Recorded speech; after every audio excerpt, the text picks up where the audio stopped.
Malheureusement, je ne peux pas voir le sourire ici parce que tout le monde est en masque. C'est un peu bizarre, mais bon, c'est comme ça. 3 mois à la maison, plusieurs personnes se sont posé la question, mais qu'est-ce qui arrive à la Terre? Qu'est-ce qui arrive à la Terre? Le monde est ébranlé, l'économie par terre, les familles brisées, le social rompu. J'aimerais ici, mesdames et messieurs, vous parler un tout petit peu. Il y a beaucoup qui se sont posé des questions aussi, qu'est-ce qui se passe? Mais j'aimerais dire ici, personne n'a prévu ça. Aucun gouvernement n'a pensé que pareille chose ne pouvait arriver. Les entreprises cotées en bourse sont en berne. Personne n'avait su que cela devait arriver. Mais mesdames et messieurs, vous devez savoir, il y a cela 2 millénaires, un homme a apparu sur la terre qui s'appelle Jésus.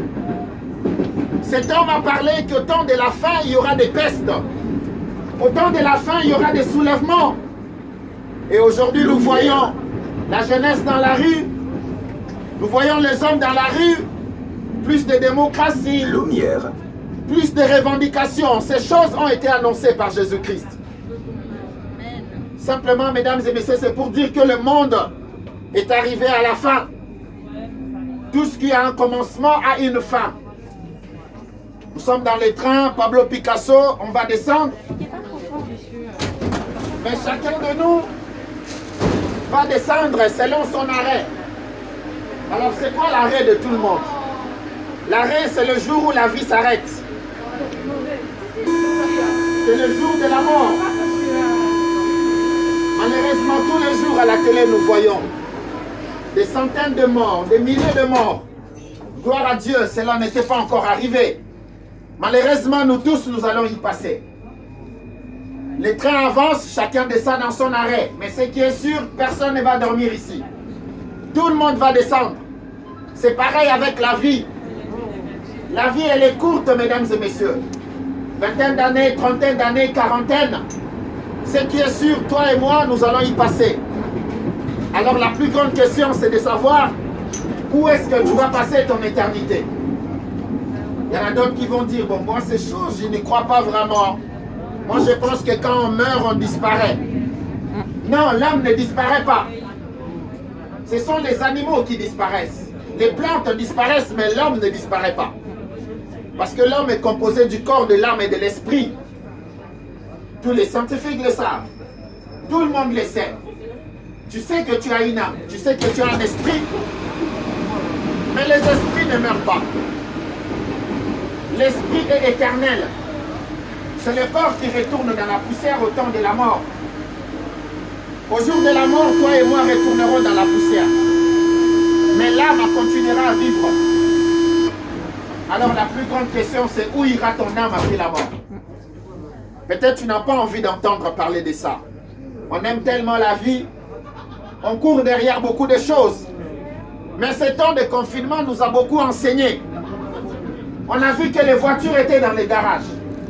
Les habits étaient dans les garde-robes. L'argent, quasiment, on ne pouvait rien s'en servir. Acheter et vendre, c'était suspendu.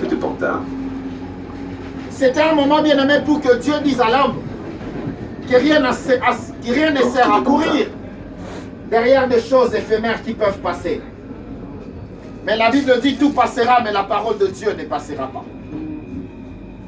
Alors où est-ce que tu vas passer ton éternité?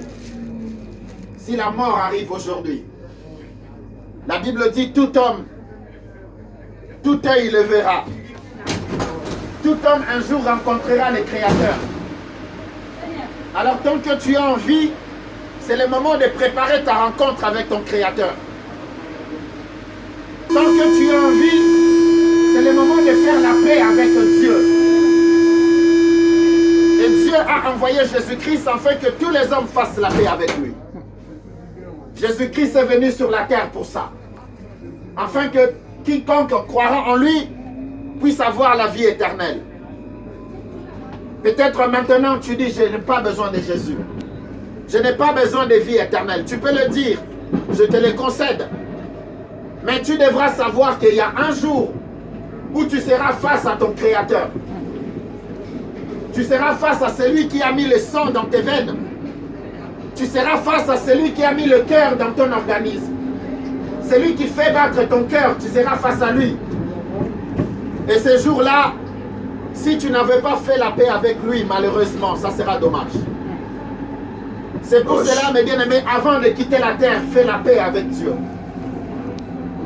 Avant de quitter la terre, prépare ton chemin pour que tes péchés soient pardonnés. Quiconque n'a pas encore menti ici peut se dire que moi, je suis exempté de ces choses. Qui n'a jamais menti ici?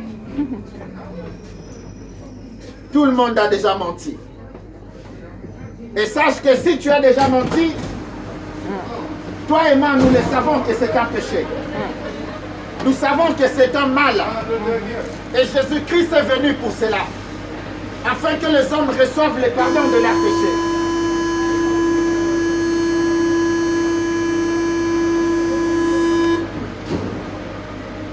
Pour qu'après la mort, on passe l'éternité avec lui. C'est ça le plan de Dieu.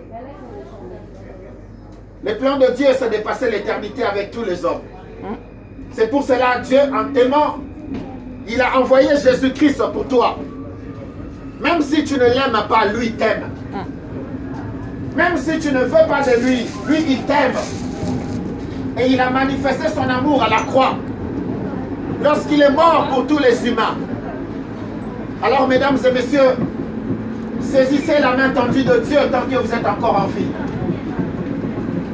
Saisissez la main tendue de Dieu. Le jour de la mort n'annonce pas.